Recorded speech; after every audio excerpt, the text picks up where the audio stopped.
রাহমাতুল লিল আলামিন সব সাহাবীদেরকে দিয়া সামনে নিয়ে বসে বসে বলতেছি, জানো সাহাবীরা, বেলালের কত দাম সেদিন তোমরা দেখতে পারবা। আমি নবী যেদিন জান্নাতের ভিতরে যাবো, আল্লাহ জান্নাত থেকে একটা ঘোড়া আমার সামনে সাজায়া আমাকে ঘোড়ার উপরে বসায়া জান্নাতের ভিতরে নিতে থাকবি। ওই দিন আল্লাহ ডাক দেয়া বলবেন, বেলাল আমার রাসূল জি ঘোড়া দিয়া জান্নাতের ভিতরে যাবে। বেলাল সেদিন আমার পয়গম্বরের ঘোড়ার লাগাম ধরে ধরে টেনে টেনে বেলাল আমাকে জান্নাতের ভিতরে পৌঁছায় দিবে। আল্লাহু আকবার। রাহমাতুল লিল আলামিন বলেন, বেলালের দাম সেদিন তারা বুঝতে পারবে। বেলালের ভিতরে যে প্রেম আর খোদাভীতি, বেলালের ভিতরে যে মহব্বত, আল্লাহর রাসূলের ইন্তিকালের পর হযরত বেলাল রাদিয়াল্লাহু আনহু আমার নবীজির রওজার পাশে যায় যা কান্না করতেন, চিল্লায় চিল্লায় হাউমাউ করে রওজার পাশে পড়ে থাকতেন। মাঝে মাঝে গড়াগড়ি দিয়ে বেলাল কান্নাকাটি করত। নবীজির রওজা মুবারকের ভিতরে কাঠের বেড়া দিয়া রাখত, আর বেলাল মাঝে মাঝে নবীজির বিরহ বেদনায় ওই কাঠের আংনার সাথে কাঠের লাঠির সাথে বাইরে বাইরে ঠোকরায়া ঠোকরায়া কপালটা পর্যন্ত ফাটায় ফেলত। ওগো নবীজি, আপনারে ছাড়া আমি মদিনায় থাকতে পারবো না। রাসূলগু, যখন আমি মিনারা থেকে আজান দিতাম, আমার আজান শুনলে আপনি আমার কাছে চলে আসতেন, মসজিদের ভিতরে হাঁটি হাঁটি পা পা করে আপনি চলে আসতেন। এখন আমি আজান দেই, আপনি আর ঘর থেকে বের হন না, এই রওজার ভিতরে শায়িত আছেন। আমি আজান দেওয়ার পরে রাস্তার দিকে তাকায় থাকি, আমার নবী আর এখন মসজিদে আসে না। হযরত বেলাল নবীজির কথাগুলো স্মরণ করে আজান দিতে আর বেহুশ হয়ে পড়ে যাইত।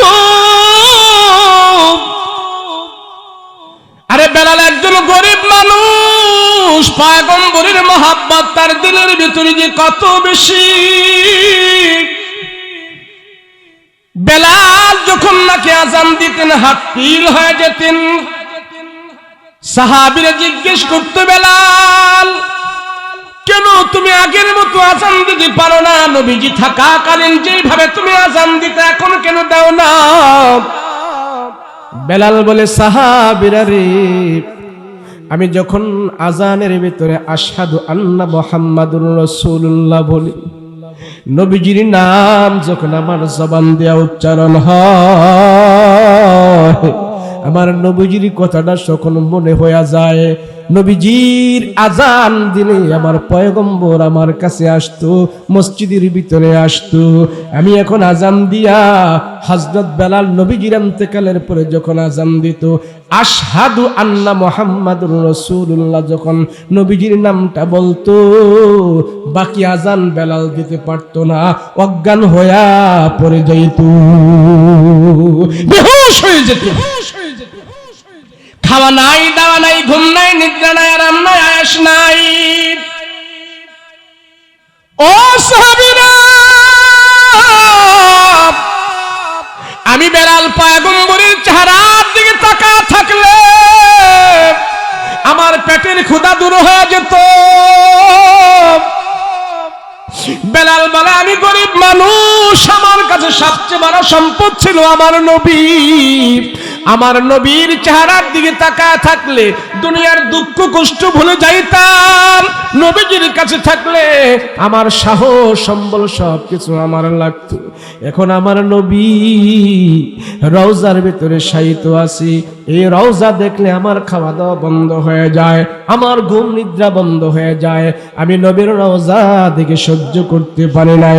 নবীর রওজার পাশে পড়ে পড়ে বেলাল শুধু কান্দে, পয়গম্বরকে স্মরণ করে করে বেলাল শুধু কান্দে। বেলাল বলে, যে নবীকে আমি দেখতে পারি না, নবীর রওজার কাছে আমি থাকতে পারি না। নবীর রওজা দেখে দেখে বেলাল বেহুশ হয়ে যায়, অজ্ঞান হয়ে পড়ে যায়। নবীজির রওজার দেয়ালের মধ্যে এইভাবে মাথা লাগায়া লাগায়া শুধু কান্দে কান্দে, আর কপাল ফাইটা রক্ত বের হয়ে যায়। সাহাবীরা ডাক দিয়ে বলে, এরে বেলাল, পাগলামি করিস না, পাগলামি করিস না। নবী দুনিয়া থেকে চলে গেছি, এটা আমরাও জানি, আগে থেকে জানি চলে যাইবে। তুমি নবী হারাও না, আমরাও তো হারাইছি। এত কান্দ, এত পেরেশান কেন? ধৈর্য ধরো রে বেলাল। হযরত আবু বকর বেলালকে ধরে বলে, বেলাল তুমি কান্নাকাটি করিও না। হযরত আবু বকর দেখে বেলালের কাছে আরো একটা পোটলা কি যেন গাটুরির ভিতরে, জিজ্ঞেস করে, বেলাল তোমার গাটুরির ভিতরে কি? বলে, আমার প্রয়োজনীয় সামান আদি, আমার জামা কাপড় এখানে আছে। এই গাটুরি নিয়ে কোথায় যাও? বেলাল বলে, আমি আর মদিনার শহরে থাকতে পারবো না, প্রয়োজনীয় জিনিসপত্রগুলো নিয়ে আমি দামেস্কের শহরে চলে যাব, আমার এলাকায় আমি চলে যাব, নবীজির রওজার পাশে আমি আর থাকবো না। আবু বকর বলে, কারণ কি? নবীর রওজা ছেড়ে তুই কেমনে চলে যাবি? কারণ কি রে? কেন রে? রাসূলের মহব্বতে তুই তো রওজার কাছাকাছি থাকার কথা, কেন তুমি সেখানে চলে যাইবা? বলে, আমার নবীর রওজা দেখে আমি সহ্য করতে পারি না, তোমরা সহ্য করতে পারো। আমার নবীর কথা যখন আমার মনে হয়ে যায়, আমি বেহুশ হয়ে যাই, আমার পয়গম্বরকে ছাড়া আমি থাকতে পারবো না। এ আবু বকর, তুমি নবীর রওজা দেখে সহ্য করতে পারো, আমি বেলাল সহ্য করতে পারি না। নবীরে দেখলে আমার, রওজা দেখলে আমার কলিজা ফেটে যায়। যে রাসূল আমাকে এত বড় দামি বানিয়েছে, যে নবীজির কারণে আমি বেলাল এত বড় হয়েছি, কাবা ঘরের মুয়াজ্জিন হয়েছি, মদিনাতে আমি আজান দিয়েছি। আজান দেওয়ার পর যখন আমি ফিরে দেখতাম আমার নবীজি মসজিদের মধ্যে হেঁটে হেঁটে আসতো, এই দৃশ্যটা আমি আর এখন দেখতে পাই না। আমি আর এখন মদিনায় থাকবো না, আমার দেশে আমি চলে যাব। নবীর বিরহ বেদনা এখানে থাকলে আমার কাছে আরো বেশি বেরিয়ে যায়, নবীর জন্য আমি পাগল দেওয়ানা হয়ে যাই। তোমাদেরকে আর আমি কাঁদাবো না, তোমাদেরকে আর আমি কষ্ট দিব না, আমি চলে যাই। 6 মাস পর্যন্ত তার এলাকায় গিয়ে দামেস্কের শহরে গিয়ে বেলাল পড়ে আছে। 6 মাস পরে নবীজি বেলালকে স্বপ্নে দেখাইতেছে, রে বেলাল তুমি আমার কথা ভুলে গেছো, তুমি আমার স্মরণ থেকে চলে গেছো, আমি চাই তুমি আমার কাছাকাছি থাকবা, আর তুমি আমাকে ছেড়ে দামেস্কের শহরে চলে গেছো। তুমি বেলাল আয় আমার কাছে, আয় আমার রওজার কাছে যায়, আমি রাসূল তোরে ভালোবাসি, আমার রওজার কাছাকাছি থাকবি। 6 মাস পরে বেলাল আবার পাগলের মতন নবীজির রওজায় মদিনা শরীফে চলে আসছি। একটা গরিব মানুষ, আমরা গরিব বলি আমরা জবাব দেই, হুজুর নামাজ ভালো লাগে না, নামাজ পড়তে মন চায়, পারি না, আমরা হাতে হ্যান্ডল, পায়ে পেট্রোল, গায়ে ঘাম, আমরা গরিব মানুষ, সংসারে অভাব, ছেলে মেয়েদেরকে কাজ কাম করে রুজি রোজগার করলে এরপরও না আমাদের ছেলে সন্তানেরা খাবে। আপনাদের মতো যদি আমরা মসজিদে ভইরা থাকি তাহলে হুজুর পোলা মায়ে খাইব কি? কথা বলেন ঠিক কিনা? এই জন্য হুজুর আমরা গরিব মানুষ, যান আপনারাই নামাজ পড়েন, হুজুর যান। এই কথা যখন বলে তখন আর কি বলার কিছু থাকে? কথা বলেন ঠিক না? তখন হাসরের ময়দানে আল্লাহ কোন হিসাব আগে নিব? সবাই কয় না, আপনাকে ফুলবাড়িয়া দেয়া মনে হয় আগে নামাজের হিসাব নিত না। কথা কোন ঠিক না? আরে যখন আল্লাহ পাক হাসরের ময়দানে নামাজের হিসাব আগে নিব, তো এই গরিব মানুষটি আল্লাহর কাছে কইবে, আল্লাহ আমরা তো গরিব ছিলাম, আল্লাহ আমগো নুন আনতে ফান্তা ফুরাইতো, আমরা তো গরিব মানুষ, গরিবের কারণে, দুর্বলতার কারণে, নেহায়াত দুর্বল হওয়ার কারণে, ঘরে ভাত না থাকার কারণে আমরা গরিব মানুষ, আমরা নামাজ রোজা পড়তে পারি নাই, আল্লাহ আমাকে মাফ করে দেন। হাসরের ময়দানে আল্লাহ নামাজের হিসাব আগে নিব, আর গরিব বা নামাজিরা আল্লাহর কাছে এই কথা বলবে। সাধারণত আমাদের দেশে যারা গরিব দাবি করে, ভ্যান ড্রাইভার, রিক্সাওয়ালা, দিনমজুর, শ্রমিক, তারাই তো কথা কয় না দি, তারাই তো। আরে ভাই, যে রিক্সাওয়ালা সে যে গরিব দাবি করে, সে কেমনে গরিব দাবি করে? রিক্সাওয়ালার কবরের ভিতরেও 1.5টা মোবাইল থাকে, কথা কয় না দি। নামাজের বেলা যখন গরিব হয়ে যায়, হাসরের ময়দানে যখন আল্লাহ এই কথা বলবে যে গরিব আমরা, তা আল্লাহ কেন বেনামাজি গরিব যারা আছো সব এক সাইড হো, সব বেনামাজি গরিব গুলার এক সাইড করায় বলবে তোমরা গরিব ছিলা বলে আল্লাহ জি আমরা গরিব ছিলাম, আমরা নুন আনতে ভান্তা ফুরাইতো, ভোলা মায়া নিয়ে ভালো মতো চলতে পারি নাই, উচ্চ শিক্ষিত করতে পারি নাই, ভোলা মায়ারে আমরা গরিব ছিলাম। আল্লাহ সব বেনামাজি গরিব গুলার এক সাইড করবো, সাইড করে নবীদের ভিতর থেকে একজন নবী তারে আল্লাহ ডাক দিব। নবীদের ভিতরে গরিব কে? আর ঈসা নবী। নাম কি? বেটা বাপ সারা দুনিয়াতে এসে বাপের সম্পত্তি হয় নাই, বেটা দে এমনি গরিব। কথা কোন ঠিক কিনা? ঈসা নবীর বাপ ছিল দুনিয়াতে, তো বাবা সারা দুনিয়াতে এসে বাবার সম্পত্তি হয় নাই, বেটা তো এমনি গরিব। তা আল্লাহ কবি ঈসা গো দুনিয়াতে তোমার কি কি সম্পদ ছিল এগো বেনামাজি করে জানাই দাও তো। তা আল্লাহ ঈসা নবীকে আল্লাহ আমার পানি খাওয়ার একটা পিয়ালা ছিল, আমি একজন রাস্তা দিয়ে হাঁটতেছি, তো আমি দেখতেছি একটা লোক এমনি হাতে কোষ করে পানি খায়, তো আমি দেখে দেখে চিন্তা করলাম হাইরে হাতে কোষ করে তো পানি খাওয়া যায়, তুই পিয়ালা দিয়ে পানি খাওয়ার দরকার কি? আল্লাহ ওই দিন থেকে আমার যে পানি খাওয়ার পিয়ালাটা, এই পিয়ালাটা একটা গরিব মানুষকে দান করে দিছি, বাকি জনম হাতের কোষ করে করে পানি খাই আমার জিন্দিগি আমি কাটাই দিচ্ছি। আর কি আসছিল তোমার? কাল্লা আমার একটা বালিশ ছিল থৈলার ভিতরে, এই বালিশটা রাখতাম, আল্লাহ এই বালিশটা আল্লাহ আমার ব্যাগের ভিতরে রাখছি, মাঝে মাঝে আমার গাড়ির নিচে মাথার নিচে দিয়ে ঘুমাইতাম। আমি রাস্তা দিয়ে হাঁটতেছি আল্লাহ, তো একদিন দেখি একটা লোক গাছতলার নিচে বালিশ বানিয়ে ভেবে ঘুমাইতেছে। আমি চিন্তা করলাম কি রে বালিশ ছাড়া দিয়ে বেড়ায় হাতের বালিশ বানিয়ে ঘুমাইতেছে, আমি অতিরিক্ত বালিশ দিয়ে ঘুমামো করে। আল্লাহ ওই দিন থেকে সিদ্ধান্ত নিয়েছি বালিশ দিয়ে ঘুমামো না, আমার একটা বালিশ, এই বালিশটা একটা অসুস্থ মানুষকে আমি দান করে দিছি, বাকি জনম হাতের বালিশ বানায় ঘুমায়া ঘুমায় আমার জিন্দিগি কাটাই দিয়েছিস। আল্লাহ সব বেনামাজি করে কইবে এই তোরা গরিব বড় নাকি ঈসা গরিব বড়? তো সব বেনামাজি কই আল্লাহ আমরা গরিব বড় না ঈসাই গরিব বড়। আল্লাহ ডাক দিয়া বলবে এই ও জাহান্নামীর ফেরেশতারা, এই সমস্ত বেনামাজি যারা আছে এগুলির সবগুলো নিয়ে জাহান্নামের ভিতরে ভরো। কেন তারা নামাজ আল্লাহকে সাজদা দেয় নাই? কেন তারা নামাজ পড়ে নাই? আমার সামনে কেন মাথা নত করে নাই? এই সমস্ত গরিব বেনামাজিদেরকে নিয়ে জাহান্নামের ভিতরে ভরো ভরো, সবগুলো নিয়ে ভরো। গরিব বলে ফার পাওয়া যাইব নি? কথা কয় না দি ফার পাওয়া যাইব? এই জন্য আমরা গরিব হই, ধনী হই, আমির হই, ফকির হই, দিনমজুর হই, ডাক্তার হই, মাস্টার হই, নামাজ ছাড়া যাবে না। কথা বলেন ঠিক কিনা? কথা বলেন ঠিক কিনা? গরম না শীত নামাজ? কথা কয় গরম না শীত? আল্লাহ যেন আমাদের সবাইকে নামাজ পড়ার তৌফিক দান করে, বলেন আমিন। আচ্ছা আমরা বারবার নামাজের কথা কই কে? শেষ ওয়াজ শেষ দোয়া করবো এখন। বারবার নামাজ পড়ার কথা কয় কে হুজুররা? অন্য কয় না কেন? কেরে জানেন? এই কেরে জানেন? নামাজের ভিতরে ইমানের পরে, নামাজের ভিতরে ইমানের পরে সবচেয়ে বড় আমল হলো নামাজ। নামাজের ভিতরে জিকির আছে, নামাজের ভিতরে দুরুদ আছে, নামাজের ভিতরে তওবা আছে, নামাজের ভিতরে ইস্তেগফার আছে, নামাজের ভিতরে শুকর আদায় আছে, নামাজের ভিতরে আল্লাহর শরণ আছে, নবীজির সুন্নত আছে, ওয়াজিব আছে, মুস্তাহাব আছে, ফরজ আছে।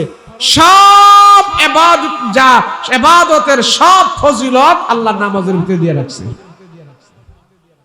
এর জন্য আল্লাহ কয় পাঁচ ওয়াক্ত নামাজ যারা পড়বে 24 ঘন্টার ভিতরে যদি কোনো গুনাহগানি করে থাকে আল্লাহ নামাজের বদলতে তার গুনাহ মাফ করে দেয়। কেমনে? আমরা নামাজের সালাম ফিরাই না? এই নামাজের সালাম ফিরাই না?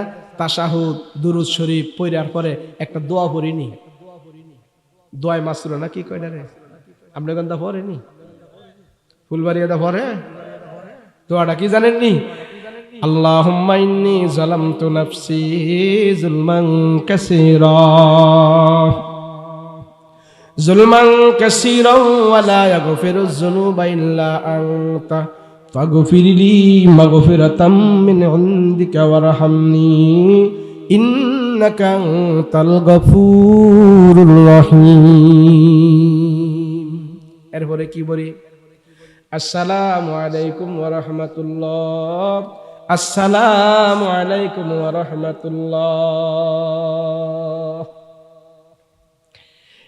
নামাজ শেষ সালাম ফিরানোর আগে আমি আল্লাহর কাছে বলেছি আল্লাহুম্মা ইন্নী যালামতু নাফসি যুলমান কাসীরা ওয়া লা ইয়াগফিরুয যুনুবা ইল্লা আনতা ওগো মালিক, আমার নফসের উপরে আমি জুলুম করে ফেলেছি, সুদের গুনাহ করেছি, ঘুষের গুনাহ করেছি, তওবা করি নাই, আমি অনেক গুনাহ করেছি। আমার নফসের উপরে আমি জুলুম করেছি। সালাম ফিরানোর আগে যখন নাকি আমি কথা বলতে থাকি, আল্লাহুম্মা ইন্নী যালামতু নাফসি, আয় আল্লাহ আমার নফসের উপরে আমি জুলুম করেছি, এই কথা বলিয়া এরপরে যখন নাকি আমি সালাম ফিরাই, আসসালামু আলাইকুম ওয়া রাহমাতুল্লাহ, আসসালামু আলাইকুম ওয়া রাহমাতুল্লাহ, আল্লাহ ডাক দিয়া কয়, বান্দা তুই আমার কাছে তওবা করেছো, তুমি আমার কাছে ক্ষমা চেয়েছো। এইভাবে 5 ওয়াক্ত নামাজের ভিতরে শেষ বৈঠকে যখন তুমি আমার কাছে ক্ষমা চাও, আমি আল্লাহ 24 ঘন্টার যত গুনাহ হয়েছে সব গুনাহ ক্ষমা করে দিয়েছি। এই জন্য রাসূল বলে, উম্মত তুমি সম্মানিত কপাল আল্লাহর কুদরতে কদমে লাগাইয়া সাজদা দাও। আমি রাসূল আল্লাহর কুদরতে কদমে সাজদা দিয়ে পড়ে থাকি। এ বান্দা তুইও আল্লাহর কুদরতে কদমে সাজদা দে।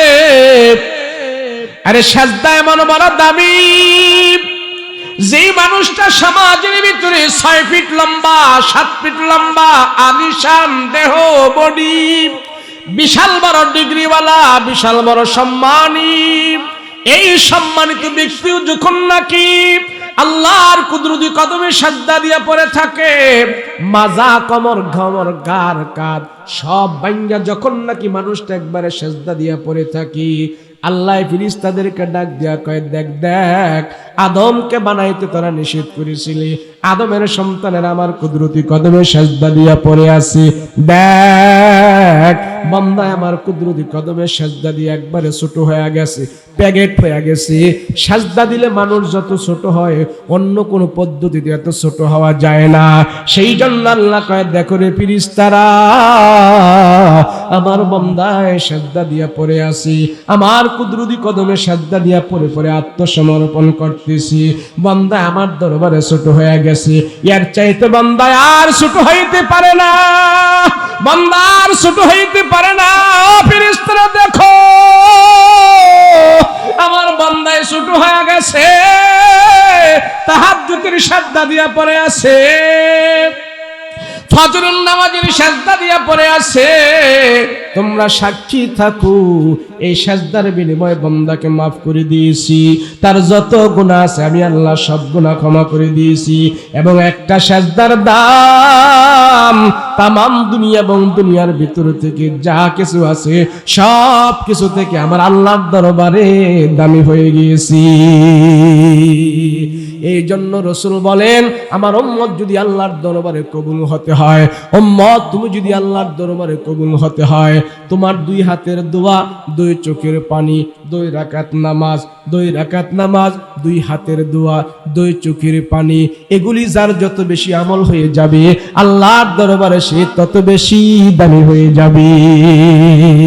যারা তাহাজ্জুদের নামাজের সাজদা দিয়া দিয়া আল্লাহর দরবারে কুদরতি কদমে পড়ে কান্না করে, তামাম দুনিয়াটা তাদের কাছে বেহুদা হয়ে যায়, তাহাজ্জুদের নামাজের সাজদা তাদের কাছে বহুত বড় দামি হয়ে যায়। বাপার আগে দিল জামানে নজরে বমাহিরুই, বাপার আগে দিল জামানে নজরে বমাহিরুই। ইবাদত করে যে মজা পায় পৃথিবীর কোন কাজে সে এত মজা পায় না, পৃথিবীর টাকায় মজা পায় না, ক্ষমতায় মজা পায় না, তাহাজ্জুদের সাজদার ভিতরে যেই মজা আছে, ও মানুষ তুমি আমল করে দেখো না, তোমার চাকরি লাগবে, টাকা লাগবে, পয়সা লাগবে, ক্ষমতা লাগবে, তোমার বাড়ি ঘরের পাড়া মহল্লার সব মানুষ ঘুমায়া গেছে, তোমার ছেলে মেয়ে ঘুমায়া গেছে, সুন্দর করে ওযু কইরা রাতের নিশিরজুদের সাজদা দিয়ে আল্লাহর ডাক দাও, দেখো তোমার কাছে কত মজা লাগে। তামাম পৃথিবীর চাইতে এমন সুখ তোমাকে কেউ দিতে পারবে না যেই সুখ তুমি তাহাজ্জুদের নামাজের সাজদার ভিতরে পাইবা। কথা বলো ঠিক কিনা? কিন্তু এই আমল আমগো নাই, এমন শক্তি আমগো নাই, এতটুকু ধৈর্য আমাদের কেন, হুজুর কোন কি 5 ওয়াক্ত নামাজই পড়তে পারি না, তাহাজ্জুদের নামাজের সাজদা। নবীজির উপরে যেদিন তাহাজ্জুদের নামাজের হুকুম হয়েছে ওই দিন থেকে আমার রাসূল কোনদিন তাহাজ্জুদের সাজদা ছাড়ে নাই। সুবহানাল্লাহ। সেজন্য আমাদের উপরে নামাজ হলো 5 ওয়াক্ত, নবীজির উপরে নামাজ ছিল 6 ওয়াক্ত। কথা বলেন ঠিক কিনা? নবীজি 6 ওয়াক্ত পড়ছেন। যাক, তাহাজ্জুদ পরে আগে 5 ওয়াক্ত পড়বো, রাজি আছেন ইনশাআল্লাহ? গরিব যারা আমরা বেশি, তারা বেশি পড়বো নামাজ, বেশি পড়বো। ধনী সেদিন কাঁদতে থাকবো, আমি গরিব হইয়া আল্লাহরে যখন সাজদা দেব। কিস্তিতে টাকা উড়াইতাম না, কিস্তিতে টাকা উড়াই না আমরা, কথা কই না দি আসেনি? এই কিস্তিতে টাকা উড়াইতাম না, কষ্ট করে চলমু। দেখবেন কিস্তি না উড়াইলে আপনার টাকার বরকত আরো বেশি হইব, টাকার বরকত বেশি হইব। আমি বইলা গেলাম, কিস্তি উড়াইয়া ঘরের বেলকি লাগানোর দরকার নাই। কিস্তি যখন টান দিব হুদা বেলকি না গরবের বেচা দেওয়ান লাগবো। কথা বলেন ঠিক না? অল্প রুজি কামাই করব, হালাল ইনকাম কামাই করব, হালাল ভাবে খাবো, ইবাদত বন্দেগী করব, দেখবেন দিলের ভিতরে আলাদা একটা জান্নাতি সুখ পয়দা হইব। করবেন তো ইনশাআল্লাহ? রাজি আছেন? হালাল রুজি খাবো। যাক, হেবেডার বিল্ডিং হইছে, আমার কি হইছে? হেবেডার মেম্বার হইছে, আমার কি হইছে? আমার কবর কি বিল্ডিং ওয়ালা যাইবো? হের কবর কি আমি যাবো? তাহলে আমার ছেলে মেয়ে নিয়ে আমি হালাল ভাবে চলবো। কয় বছর? 70 বছর, 60 বছর, 80 বছর, তো বয়স 50 হয়ে গেছে, আর মাত্র 20 বছর। এটা বাঁচলে বাঁচমু, কাব্যটা বয়া বাঁচমু, তো আরেকজনের দিকে লোভ করে লাভ কি? কথা বলেন ঠিক কিনা? এইভাবে যদি চলতে পারি হালালের উপরে, মাত্র 20 বছর, আরে বেটা 40 বছর তো বেটার জেলখানা দিতে হয়। কথা কয় না দি? 40 বছর 30 বছর জেলখানার ভিতরে কাটাই দিতেছে। তাহলে দুনিয়ার এই সময় 20 বছর সময় কি আমি গরিব হইছি এর জন্য মন খারাপ করবো? 20টা বছর ইবাদত বন্দেগী ভালো করে করবো। মৃত্যুর পরে হালাল ভাবে যদি চলতে পারি, এই 20 বছর যদি হালাল ভাবে চলতে পারি, মৃত্যুর পরে আল্লাহ কবরের ভিতরে যাওয়ার পর যে আমারে সুখ দেওয়া শুরু করব, জীবনে কোনো দিন আর আমারে গরিব বানাইতো না। কথা বলেন ঠিক কিনা? জন্য মুমিন যারা আছে তারা আখিরাতকে টার্গেট করে চলে, জান্নাতকে টার্গেট করে চলে, ফুলসেরাতকে টার্গেট করে চলে। দুনিয়ার এই ধন-ফন নিয়ে তারা মাথা ঘামায় না। কথা বলেন ঠিক কিনা? আল্লাহ আমাদের সবাইরে তুমি কবুল করো, বলেন আমিন। আল্লাহ আমাদের ভিতরে আমরা যারা গরিব, আমরা যারা নেহাত, আমরা যারা দুর্বল, আমাদের যারা কমজোর, আমাদের যাদের টাকা পয়সা কম, আল্লাহ আমরা যেন সব কম হোক, আমাদের ঈমান যেন কম না হয়। কথা বলেন ঠিক কিনা? আমাদের আমল যেন কম না হয়। কথা বলেন ঠিক কিনা? আল্লাহ আমরা হালালের উপরে চলতে চাই, হারাম থেকে বিরত থাকতে চাই। আল্লাহ হালালের ভিতরে তুমি আমাদেরকে বরকত দিও। সকলে বলুন আল্লাহুম্মা আমিন। চলবেন ইনশাআল্লাহ? চলবেন ইনশাআল্লাহ? আল্লাহ আমাদের কবুল করেন। সকলে বলুন আল্লাহুম্মা আমিন। সবাই ইস্তেগফার করেন, দোয়া করব। আনা ওয়া ইল্লাম তাগফির লানা ওয়া তারহামনা লানাকুনান্না মিনাল খাসিরিন। রব্বিরহামহুমা কামা রাব্বায়ানি সাগীরা। রব্বিরহামহুমা কামা রাব্বায়ানি সাগীরা। রব্বুল আলামিন, পরওয়ারদিগারে আলম, আয় আল্লাহ, তোমার আশিকিন, জাকিরিন, মুহিব্বিন বান্দারা 2টা হাত তোমার আদালতে উঠায়া দিয়েছে। এত গভীর রাত, প্রচন্ড কুয়াশা, ঠান্ডার ভিতরে তোমার বান্দারা বসে আছে, এখনো বাড়িতে যায় নাই। ওগো মালিক, তাকায়া দেখো তোমার দরবারে তোমার বান্দারা কি চায়, কি চায়, কি চায়। আয় আল্লাহ, তুমি তাকা দেখো, কত পাকনা দাড়িওয়ালা, পাকনা চুলওয়ালা মুরব্বী বাবারা হাত উঠাইছে। তাদের বয়স বৃদ্ধি হওয়ার কারণে তাদের চুল দাড়ি পাইকা গেছে, গায়ের চামড়া ঢিলা হয়ে গেছে, চোখের পাওয়ার নষ্ট হয়ে গেছে। ওগো মালিক, বয়স বৃদ্ধি হওয়ার কারণে তারা সোজা হয়ে দাঁড়াইতে পারে না, লাঠি ভর করে করে তারা মাহফিলে আসে, মসজিদে যায়। এমন বৃদ্ধ বাবা জিদেরকে তুমি মাফ করে দাও। আয় আল্লাহ, কত মানুষ গত বছর এই দিনে মাহফিলে আসছিল, এই বছর তারা কবরে চলে গেছে। অত্র এলাকার ভিতর থেকে কত মানুষ এই দিনে বেঁচে ছিল, এখন তারা বেঁচে নাই, 1 বছর পরে তারা কবরে চলে গেছে। আয় আল্লাহ তাদের কবরের ভিতরে আজকের মাহফিলের হাদিয়া পৌঁছায়া দাও। আয় আল্লাহ এত নিশির জুনিতে আমরা কোন দরবারে হাত উঠাই নাই, কোন এমপি মন্ত্রীর কাছে হাত উঠাই নাই, কোন মানুষের কাছে হাত উঠাই নাই। এত গভীর রজনীতে কোন মানুষের কাছে আমরা হাত বাড়াই নাই, তোমার আদালতে আমরা হাত উঠাইছি গো মালিক। তোমার দরবার থেকে আমাদেরকে ফেরায় দিও না, তাড়ায় দিও না। তুমি যদি আমাদেরকে তাড়ায় দাও আমরা কার দরবারে যাব? যাবার তো কোনো জায়গা নাই।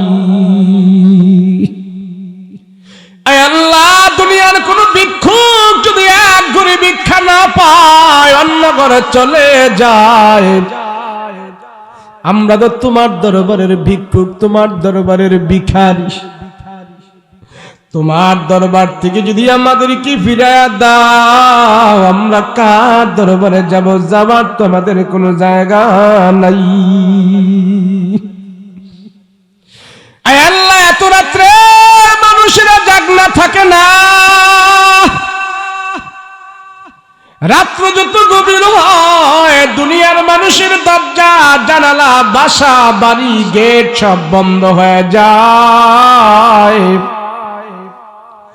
মালিক তোমার রহমতের দরজা কিন্তু বন্ধ হয় না, বন্ধ হয় না। ক্ষমার দরজা বন্ধ হয় না, বন্ধ হয় না।